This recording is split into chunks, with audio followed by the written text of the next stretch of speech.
I did not have 30 minutes more of that in me. So thankfully, Daizen Maeda grabbed his hat-trick and Kyogo made it sweet at 4-2. But that was a tough old watch, James. Great for the neutral, as Lenny says, cup tie football, but not great in loads of ways. Don't want to make it a negative. Celtic win, all about getting through, but keen to hear your thoughts. This is Tino and James with the Final Whistle show. What you got, James? The beautiful game, eh? The magic of the cup. I don't agree with Len. I don't think that's a pleasant watch even for neutrals. I thought the quality was so poor across the board. But my overarching feeling, pretty much from the start, was that Celtic players seemed distracted. And for once, I kind of don't mind. I like that their focus is fully on the league. But you can't expect to win a game comfortably if you're not focused on the game at hand. And that's what the game was today. Today was only a game to care about. But they seemed distracted, like I say, and that affected every single player. That game summed up our season in a nutshell. You've got missing players, suspended players, off form players, guys coming back on form. Looking at Dyson and Kuhn. Kuhn, probably man of the match ahead of Dyson, goes off with a hamstring injury. There's your season writ large. They're just all frustrating, but we're in the hat, and that's all that counts. Cup football. So here we go. Yeah, all of the above is correct. I'm just scribbling Just wrap it there. chat. Yeah. We just wrap it there. Yeah, just call it, stick on some tunes for 20 minutes and leave it be. I mean, in terms of like guys at Celtic are missing, and we'll get to the influence of guys like McGregor and Carter Vickers in a wee bit, but you're missing Callum McGregor. Rumours doing the rounds, James, that he's out for the season. I don't know how much to buy into that or not. You hearing a lot of these kind of things, don't you? But I don't know if there's anything in it at all or just scaremongering or whatever. We'll find out soon enough, but a good few accounts have been tweeting it now, so let's see. Carl Vickers misses out. Yang, you're all of a sudden you're on form and potentially liveliest winger out through suspension. And Real Hatate, as we know, long-term missing. Hopefully not far away. We'll see where we get to with Real after the international break. But there's four guys who breeze into Celtic starting 11 at this moment in time. There's not even a debate whether those guys would be involved. If they're fit, they absolutely play. You take those four figures out, and I don't want to go deeper into it and look at, and this isn't excuses, by the way, for a poor performance and excuses for Brendan Rodgers. That's not what I'm doing here. I'm just presenting some info. But you add those four players missing to guys that we haven't replaced, and we know all about, Jota and Starfelt and Aaron Moy and things like that. And you're going to be weaker for it. The Celtic lively at times started fairly well, but couldn't put the game to bed. And actually, that's been one of the things that's hampered us all season. You go a goal to the good, can you go and get 3 and 4 and cruise out the next round? And we couldn't find that killer touch. You add that to some really poor stuff at the back with Scales and Welsh, and you're going to get a game like you got today. Yeah, I mean, I agree with you in terms of the recruitment team hasn't replaced the quality that we lost in the summer and beyond, if you go as far back as Giakoumakis. But the players on the pitch were more than good enough to win that game. I think the issue, if you're looking just at today's game, was you guys who've got the ability off form and guys who don't have the ability playing first team football for Celtic. It's harsh, but we're looking at Welsh and Scales. Even short term, they're not good enough for Celtic first team. I think they're good backup guys. But then you've got, let's just look at two, Matt O'Reilly and Bernardo, woeful, the pair of them. Iwata coming on to a game, awful. Yeah. So when you align those two factors, guys who aren't good enough with guys who aren't good enough, not playing well enough, then you're carrying from the word go. And that's what it was today. Going forward, they know the system and they know how to work this system. Kuhn was the bright spark within it all to unlock the system. But then sloppiness, Iwata in particular, sloppy on the ball in the first half, tightened up in the second half, but wasn't brave enough throughout the game. All of those things contributed to just a honking game of football. Yeah, they should. There's an interesting point here from RL77, good friend of the show. You'll see it on screen, James. Livingston averaging less than 0.7 goals per game at the moment, but they scored twice against us. I'll take it as read that that's correct as a stat, and that kind of sums up what's going on, because based on their possession in dangerous areas and dangerous attacks and all those kind of things, the match stats bear out that they shouldn't, be doing much, against us. They'd maybe grab one goal. But you'll see, I'll read out some stats here. Basically, when they attacked, we were terrified at times when they get set pieces. We'll get to the fact that it was 2 each and very nearly 3-2. But a really important Joe Hart save. You're holding on against a team that are absolutely going to get relegated. It's not like they're in a relegation dogfight. They're down and they will go down, and rightly so. Some of the stats: ball possession 75% to Celtic. Goal attempts, do you have a guess? Celtic 18. 27 versus 4. Shots on goal 10 for Celtic, 3 for Livy. Shots off goal 13 v1. Corner kicks 7 to us, 4 to them. Blah blah blah. Various other things. Dangerous attacks 159 for Celtic, 43 for them. We've dominated possession, which is all well and good, but it's what you do with that possession. You need to kill teams off, and we got away with it today. There's no hassle, James, no stress, but we should have put it to bed far earlier. Yeah, multiple culprits in that regard. But chief of them all is hat-trick hero Dyson Meira. She did 6 today at least. Sitters all over the place. Even that one towards the end, he's right at the crossbar, just stick it away. Another one he could have taken a touch and gone one-on-one with the goalie with 8 yards to play with. Some absolute shocking profligacy from Celtic, and this is where football has to be a game that's balanced between stats and what your eyes are telling you, because the stats will bear out that Celtic won by 2 clear goals and they'd all the other stats about X this and X that, but they were very wasteful. So you've got to judge what your eyes can see, as well as that despite the stats, we should have scored an awful lot more goals. Yeah, do you know, see if you ever watched the game today, if you were, I don't know, out at Silverburn or Braehead or the Fort, other shopping centres are available, and you just checked your phone, you just had a glance down and looked at the score and the stats, you'd go, that looks pretty comfy. I'll catch those highlights later on and we're cooking my gas. And it was nothing like that. Do you know, how much do you think Brendan Rodgers will be concerned? You could see at the sideline at times he didn't look best pleased. What do you think his thoughts will be? We're recording right now immediately on the final whistle, so we've not heard these comments, but what do you think his trainer thought will be? Do you think he'll go down the cup football, we dominated, all of it going through, or do you think he'll be concerned? Well, there's 2 conversations. The one that we have with the media and the one that we have with the players. The media one will be your latter there, it's cup football, blah, blah, blah. And the conversation with the players isn't really about not playing to instruction, because they played the system. They just weren't hungry enough, they weren't brave enough, didn't show enough desire, didn't show enough concentration. And these are all things that any football team, that's your given. So even, Livy, you can say budget, their budget against their budget, but all the things like, are you concentrating? Are you fighting for the ball? Are you organised? These are freebies that all teams should be ready for. And us, as the predominant team in Scotland over the last 20 years, we absolutely were not ticking those boxes today. No, we were not. Let's take it back a wee bit. We'll look at the starting lineup. Myself and Paddy recorded the pre-match and more or less got the calls correct. I think we thought it was going to be Kuhn and Maeda as the wingers, mostly due to lack of choice. What's the alternatives? James Forrest, maybe Rocco Vata. At the back, I think we've suggested or had suggested that Navrocki might be in, that they might well take the chance to rest Cameron Carter-Vickers. But it's Stephen Welsh that comes in, and I do like Stephen Welsh at times, but he's a guy at the moment, like some of his teammates, who's out the side and he'll only get rare opportunities. And today was a rare opportunity, and you can't say he took it. It was there for him to go and really lead and command through that game. And him and Scales, they were a big part of the problem, let's be frank. Huge part of the problem. And if you're centre half at Celtic, you're always going to be a key player because you're seeing so much of the ball. They didn't fall into horseshoe stuff today, which was good. They did keep driving. But there's things like both of them were able to go past their first man quite easily and then find themselves with quite a bit of space to go into.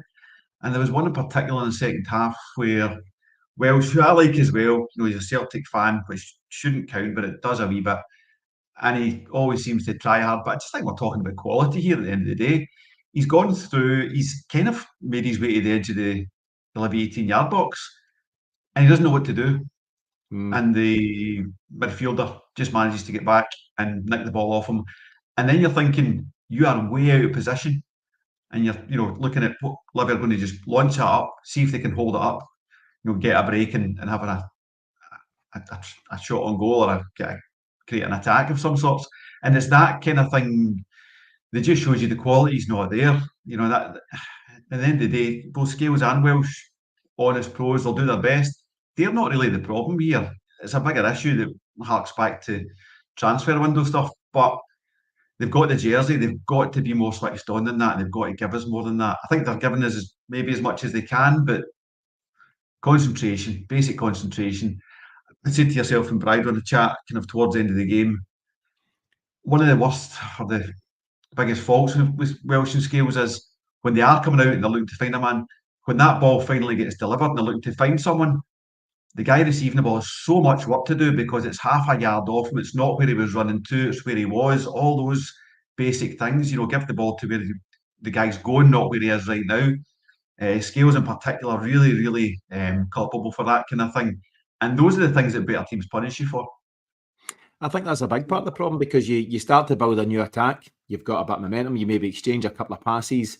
And then it's when Scales and Welsh decide to make that, not that killer pass, but let's properly launch the attack. Let's get it into one of our wingers' feet, whatever. It's just behind them. So the momentum breaks down almost immediately. So instead of Nicholas Kuhn bombing to get to the byline and being in a real driving situation, he has to check back and you need to restart. And at that point, Livy have retreated and they've got 10 men behind the ball. That's what leads to this horseshoe football because you then create a situation for yourself where there's no way through and you need to try and be patient and rebuild the attack again.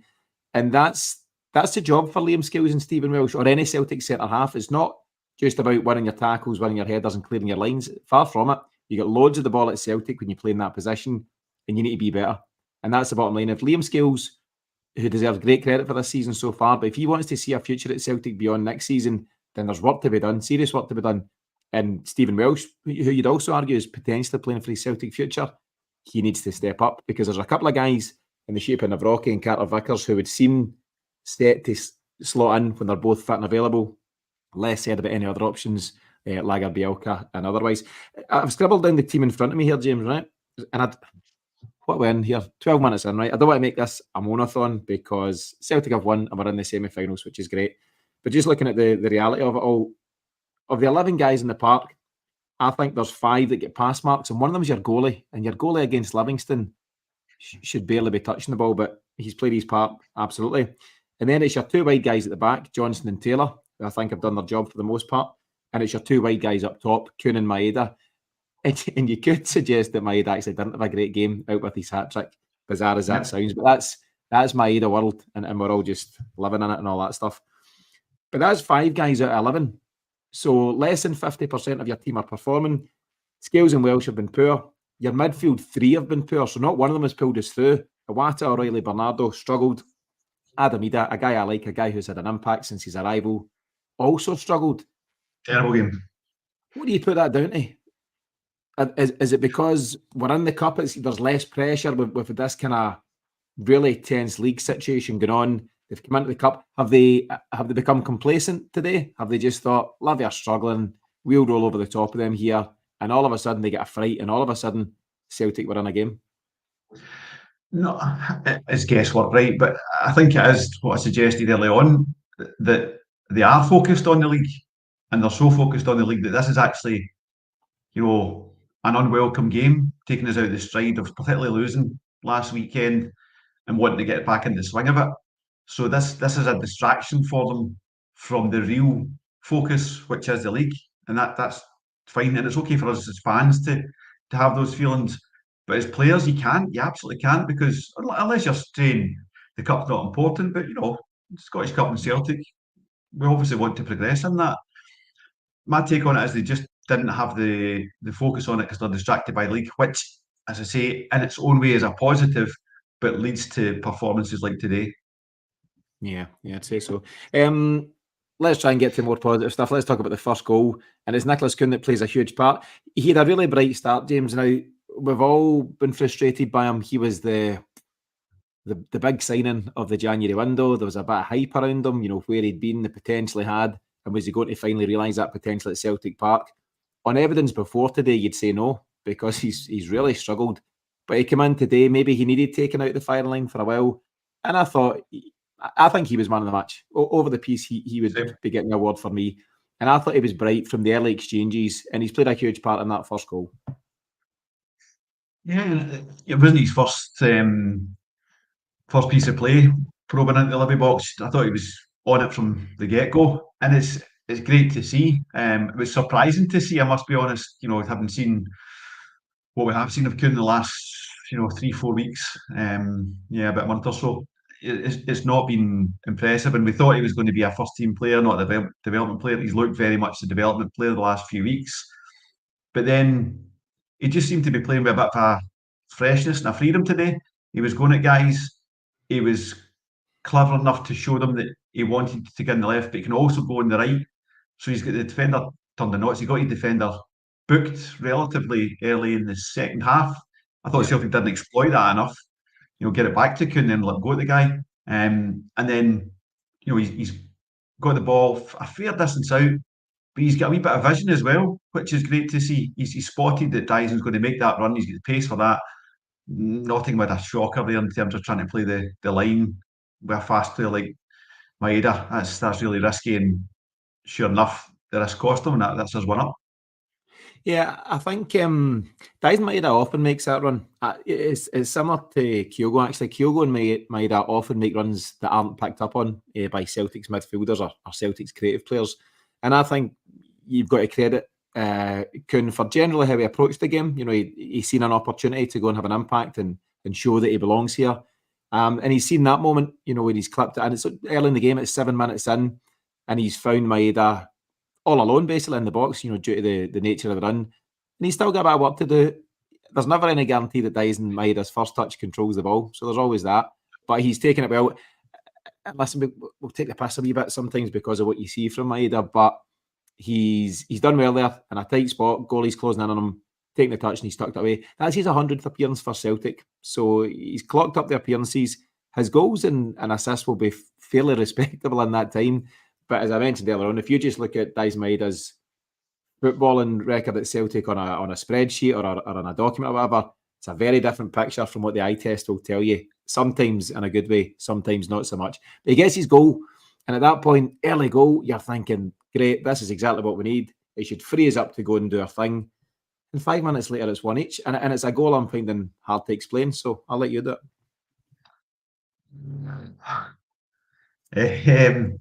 First of all, it's a shocking clearance from Liam Scales, which is his third in 8 days. So that in itself needs to be sorted as soon as possible. He's just cleared it to nowhere. It's the kind of clearance you would get from Livy to us, where you're just selling it back to the opposition. Unforgivable as a Celtic player to be hitting balls like that. So then Livy are set up and they're coming down the left-hand side. Looks like, I think Johnson's poor in terms of the line. He's deepest. But, you've said all season inconsistent lineups lead to inconsistent performances. I said in the chat, inconsistent back fours lead to inconsistent discipline on your offside line. And that's what it was. They weren't tight. They weren't together. So you've got Taylor, Scales, Welsh and Johnson. They've played together this season a handful of times, but it's been rotated for injuries and other reasons all through the season. If that is Johnson, Carter-Vickers, Starfelt and Taylor, that line is tight, and it wasn't. So they're ragged, and that lets the Livy striker in. Welsh seems to realise too late that it's on him. He's the closest to him. I think Welsh can be pacey a bit like Carter-Vickers. He's not that quick initially, but he can get moving. Once he gets moving, he's got a bit of pace. But this is short sprint stuff, and he was nowhere near it, man. He looked like he was doing a caravan. And the boy, give him his due. He's looked for his options. He just went, nah, I'm just going to slot this home. And he's lashed it in the back of the net. It's a great goal from their point of view. It's just very, very poor from ours. I think he couldn't believe how much time he had. I think he was expecting Stephen Welsh or somebody to come back and clatter into him, slide tackle, block his route to goal. And he realised he had ample time just to steady himself. And it's a great finish. People have said that Hart maybe could have come out and closed the angle, maybe. He's But not for only me, near post. it's almost all on Stephen Welsh. It's clear that there's no great communication with Alistair Johnson. There's a big gap between the two of them. But it's almost like, as you say, too little, too late. Welsh realises, that's my guy. and before you know it, it's one each. There's also the fact that it takes a sting out of the crowd because you're thinking, listen, things are a bit tense at Celtic just now. We all know that. It's been that kind of season. And you're just hoping that you go and have a good, enjoyable day and a comfortable win and a fine performance. And all of a sudden, folks will have been rolling their eyes at that. That's 12 minutes in, and there must have been a bit of, here we go again. That must have been the feeling around the place. And I don't know, it's in Celtic's gift there at 1-0 to just be steady, get the second, and then really put it to bed. And we've not been able to do that. We have got a second goal, and it's Maeda again. There's all sorts going on here. It's like a goal you see at the fives. There's shots and blocks, and it breaks to another guy and a slack touch. And all of a sudden, I think Matt O'Reilly gets it onto his right foot. Strike on goal. I think an initial decent save by Michael McGovern. And then Maeda throws his head at it. His full head of hair, no less. No longer the baldy head. And the header might be going out of play. I'm not entirely sure. It's hard to tell exactly where it's going. But McGovern's deflected. And listen, credit to Maeda for being in the right place at the right time and snapping onto it. But it's 2-1. And at that point, James, you can then reset and go, right, sorry about the blip, guys. We'll go and win 4-5-1. But again, not to be. No, I mean, Brydo was saying at half time he was particularly scathing of Tomoki, and he was very, very poor. But I said Bernardo as well. And I was going to say O'Reilly too, which is your full midfield three.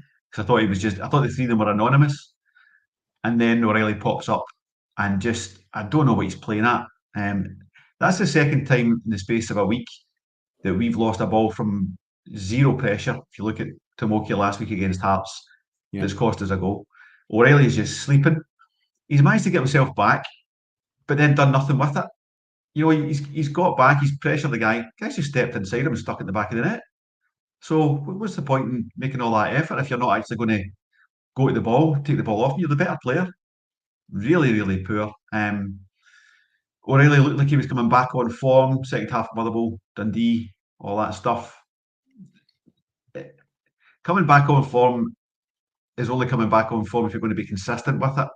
And I can't think of really anyone who has got back on form and maintained that form at Celtic this season.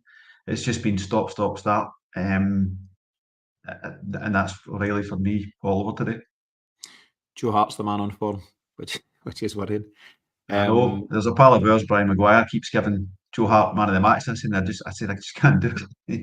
Yeah, he's done his job. He had a kind of poor moment with a pass back situation in the first half with Scales, ball bouncing about and stuff. But that aside, goalkeepers need to come to life in key moments, and at two each, the moment you've just explained there, just after that, he has a big moment from a set piece. But yeah, just to cover off O'Reilly, he gets great credit from us and everybody else, actually, because he's such a talented guy and he puts in such a shift, and he's been so good for Celtic over the piece. There's no doubt, though, he's dipped a wee bit there post-January, potentially post-Atletico Madrid rumours or whatever might be the reason for it. But yeah, he's had a slack moment there in the midfield. But as you say, he's done all the work to get back. But he's got back and then just signposted. And it's a good finish from the guy. What's his name? Yenge. Decent finish by him. Great stuff. But he shouldn't have been allowed anywhere near it. He's basically been allowed to do a full 180 and then some, turn his body around. The side of the net's opened up for him. And it's almost like he uses O'Reilly as a screen just to kind of steer it into that part of the net. And I know Matt O'Reilly's not a defender. He's, that's not his strong point, but he knows football. He knows there's a job to be doing there. And it was just such a cheap goal to lose from a player that you generally think you can trust. So that's, huge disappointment. You've got, this isn't any sort of bitterness or sour grapes, but you've got Rob McLean and Stephen Craigan in commentary. Torture, man. Absolute torture. Loving it. They were willing all that on and, what a cup. We didn't see this coming, all that nonsense. But real anyway, football fans, eh? Yeah, but it's up to Celtic, I suppose, to deal with that. And then, as I say, two each were kind of rocked. The stadium, all goes a bit flat. Then they get the set piece. And I don't know who's got the head out. They've got some men mountain in their team, real big, powerful guys. And they'll live off set pieces. and they've had a huge chance, and it's that big save from Joe Hart. And really, you could say that's ultimately the pivotal moment, because see if Celtic go 3-2 down there, I'm not sure we're getting back in it. Well, I just said to you towards the end of the game that and it was 2 each. This was after that save. At 2 each, we were pressing. Livy seemed to invite us on at that stage, but we weren't being overly penetrative. And my worry was that, as Livy have done to us a few times in the last 4 or 5 years, they get a set piece in the last minute, 3-4 minutes in injury time, and they take advantage of it. We had the capacity to lose that game at 2 each in injury time, 100%. So if they'd got ahead at 3-2, which was maybe 10 minutes to go, something like that, 81 minutes, I think it was, something along those lines, then I don't know. Potentially we could have pulled ourselves out because we were still attacking all the way through it. But the question is, who's going to drag us out? Where are the leaders? Kind of looking at Joe Hart, but it's my keeper. Looking at Taylor, he's my left back. Who else is leading that team outside of those kind of players? I don't really see it. It's not O'Reilly. It's not Tomoki. Johnson maybe, but again, he's a defender. Where's my driving players from the midfield forward? Not there.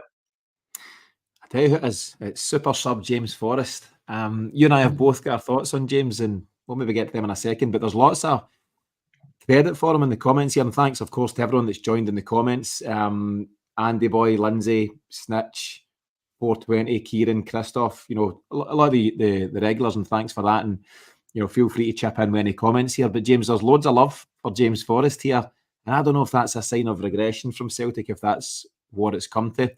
I rolled my eyes when James Forrest came on. James Forrest hasn't kicked a ball for Celtic in the last 12 games. Ironically, the last time he got any minutes for Celtic was against Livingston on the 23rd of December. He came off the bench after 63 minutes in that one. Since then, he's either not been in the squad at all, and that's been mostly the case for the 12 games, and now and then he's been on the bench, but he's been a sub not used. It's clear that he is not a part of Brendan Rodgers' plans anymore. That's just where it's got to. And that's no harm to James Forrest. Father Time catches up on everyone and all that stuff. But all of a sudden, he's the guy that you're throwing in to ultimately try and win you the game. And actually, I do think I'll not be blinkered enough to say he didn't do anything. I thought he came in and tried to make things happen and had a bit of an impact and drove at the Livy defence. He's not played a direct part in the goals, I don't think. In fact, did he play into Iwata or Maeda? Maybe. Anyway, I don't think, he's not had an assist, he's not had a goal. But would you concede that he's played his part there today? He definitely did, and it was a danger when your kind of best player on the day, Kuhn, is going off, that you just end up with nothing there. There you go. You end up with nothing there. Forrest has played today. You're saying he hasn't played in 12 games.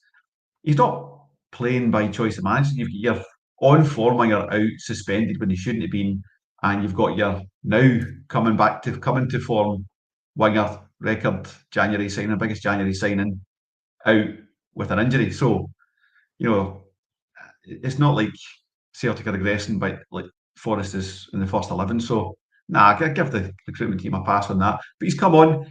He's just stayed alert. He's driven at guys. He's not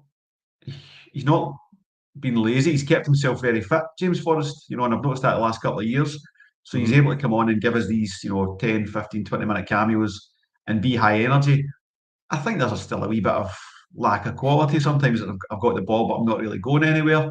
But he fed Kyogo a couple of times, could have come off to better stuff. And he was just busy. So he played his part in keeping the ball up in that third. So, yeah, I'm okay with that. A lot of folks commenting just on his physique, saying he's looking quite lean and fit and sharp. And, and I suppose it's the kind of should be the basic requirement for a professional footballer. But as you see at different times, it's not always the case. So fair play to James Forrest for being ready when you get the call. He got the call today and he was ready. Comment that I put up on screen there from Kieran. Let me see if I can find it. Kieran Allen, he says, Father Time says James Forrest wins a double. I hope he's right. I'd love to see James Forrest and, of course, Celtic win the double there. And he's right to point out as well that Forrest actually did have an assist. He's the one that bumped it on for Kyogo for the fourth. So fair enough. James has come in and done his job there. Let's get to that third goal, James. We've covered Tomoki Iwata. He's not had his best day for Celtic. And he's another guy like Stephen Welsh who's found game time hard to come by. He needs to do more. I'm a huge fan. I know you are as well, actually. But he needs to bring more to the party. He had a tough game last week at Tynecastle, and he's not really stepped up in any great way today. He needs to provide more if he's going to be a mainstay once guys like McGregor and Hatate and others, are back around him and back available. But he's played his part here for the goal. I like the intention just to fire it across goal low and hard. You don't need to look up. You don't need to clip it to a back post. You don't need to be too clever. You just need to put it in an area. And Dai's Maeda, to be fair, he is right on the line. It's very, very tight for offside. But he's ghosted in at the back. And it's a pretty decent goal. It's effectively the match winner, isn't it? And as I say, 86 minutes in, I covered at the top. I did not have 30 more minutes of that in me, I've got to say. So if nothing else, I'm thankful that Dyson grabbed the goal just when he did. And it's good for Tomoki, that's going to do his confidence a world of good. And he needs that because he's been poor, having been good. He looked like he was going to be the guy that's coming in to solve not just the six problem, but all of our midfield problems. He sits in the six, McGregor sits forward, and O'Reilly sits on the right, and that's a good midfield trio. Obviously, McGregor's out injured, but that shouldn't be affecting Tomoki. He's still got his nice, tidy game of football to play.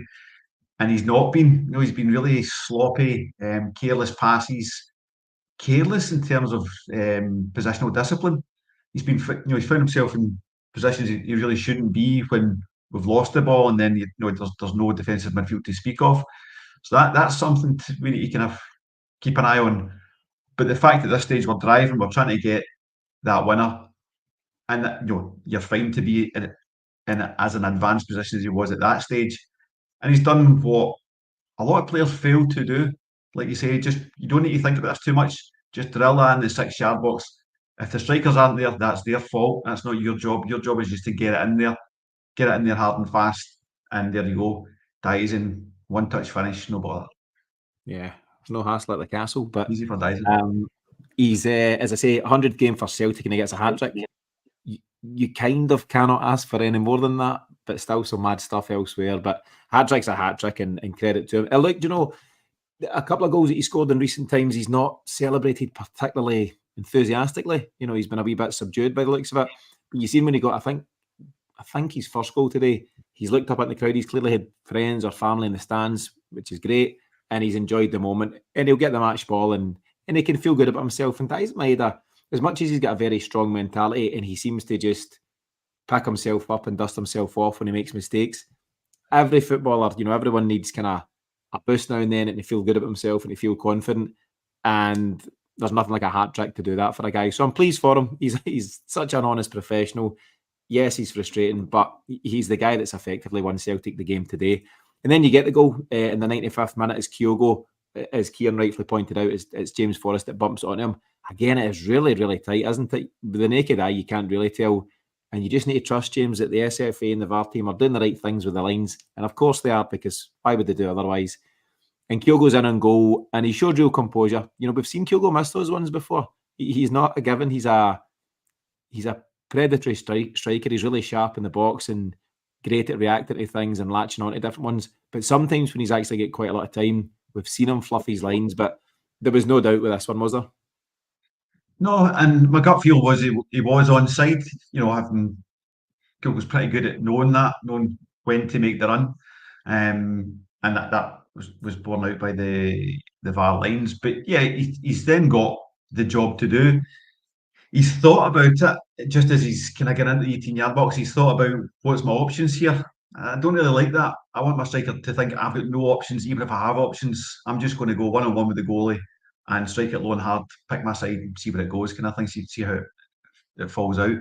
Because he's kind of looking at, is Dyson the better option than me here? But Dyson had been taken out by the right back. I think accidentally I'm going to give the boy benefit of the doubt that one, tangle the legs, but Dyson's sprawled. But yeah, then he's realised, okay, that the only option here is, take it myself. And he just strikes it sweet, picks his spot. It's a lovely goal. And then you are going to the VAR thing and you're kind of waiting to see. And you'd have been gutted if you hadn't got the goal, because much like Iwata needing that confidence from getting an assist, Kyogo gets such confidence from goals. So he's come off the bench, he's scored a goal. That's his job, as far as trying to play his way in contention. Only with hindsight, do we see that that was probably a better game for Kyogo than Ida. Not just because Ida was poor, but there was so much space in behind, all these kind of things. So for Kyogo to then come on and do his bit and just make it nice and safe and secure, and we can all relax and go up the road and put that game in a box and never talk about it again. He's done his bit. Yeah, that's the plan after this recording. But you've got a situation, actually. It's ironic, isn't it, that when Kyogo does come on for Ida, whatever minute that was, Livy had started to sit very deep in the space that was there in the first half. And Ida had a couple of, you'd call them reasonable half chances, a couple coming out of the air. More than reasonable. Yeah, that Kyogo would thrive off of. Ida's fluffed his lines on those occasions, and then by the time Kyogo comes on, there isn't that room in at the back, that you'd hope for. There's a comment here from Kieran, another Kieran, we've got a couple of Kierans in the chat, who said, Ida playing his way out of the starting 11. And I wouldn't quite say that. Generally speaking, I've been impressed with him, but you certainly wouldn't be surprised. Well, I suppose I would say that because you wouldn't be surprised if Kyogo now starts the next game. And I hate when you've got this situation, whereas if Kyogo gets a couple of goals, it's his shirt for the next couple of games. And then if Ida comes off the bench and scores, it's his shirt the next time. And we're struggling to find this consistency in the number 9. They're both very effective in their own way at different times, but you just want one guy to say, I'm your guy. I'll be your guy from here to the end of the season. You cannot drop me. And at the moment, neither Ida or Kyogo are making themselves undroppable. And you can have a completely separate conversation about who just doesn't feature much at all for Celtic. But anyway, we'll not dwell on it, James. And as I said, the intention wasn't to make this a negative recording. There's stuff going on that's not been great to see. But we'll always try and look at the bigger picture in terms of ultimately Celtic had a job to do.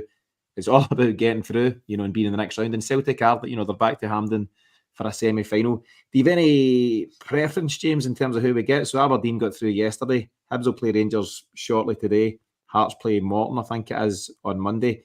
Any preference, anything float your boat? I'd like to keep Hibs for the final for an all-green Hampden. Hearts after last week. Yeah, please. Yeah, so we'll take Hearts. Hibs can play Aberdeen. And whoever manages Aberdeen can put out Rangers.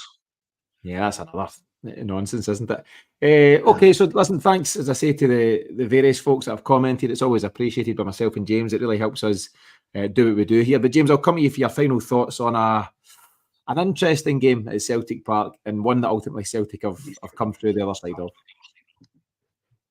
Yeah, I think it'll be a game that Rodgers will have learned a lot from in terms of the work he needs to do mentally on this squad. There was guys that just were in the right headspace, and it could have cost us, but it didn't, and we're in the hat. So Rodgers knows what he needs to do now.